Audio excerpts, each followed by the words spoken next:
On November 12, 2025, the Philadelphia Mint completed the final production run of the 1-cent coin, marking the end of its manufacture for ordinary circulation.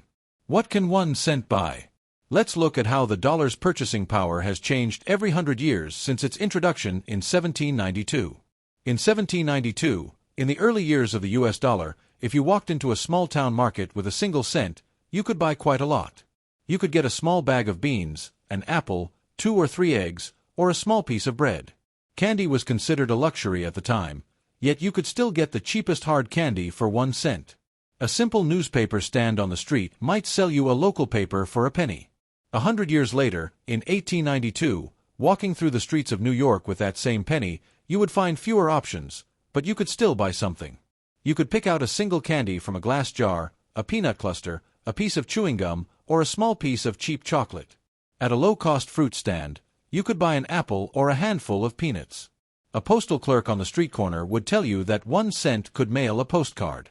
Your penny still had some purchasing power, but no longer enough to buy a decently sized portion of food like it did a century earlier.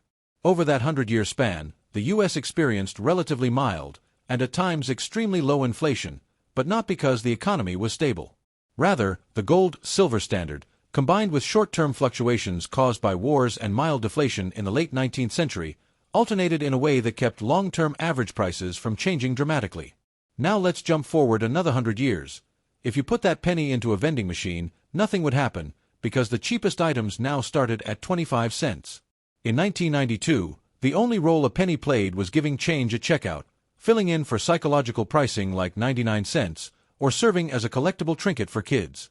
You could no longer buy any standalone item with it. The surge in inflation over that century resulted from multiple major institutional changes, 2 world wars, shifts in government policy, and transformations in the global economic structure. Back in the modern day, in 2025, the real-world penny has almost completely lost its purchasing power. You can't buy any individual item with it in a store, and vending machines no longer recognize it. Its only functions are smoothing out decimals in electronic pricing, rounding for tax calculations, and acting as a micro-unit in digital payments.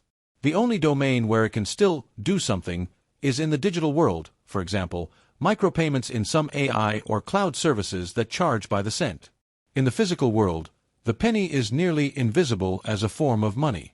Although production has now stopped, the penny remains legal tender, and the large number of existing coins already in circulation can still be used.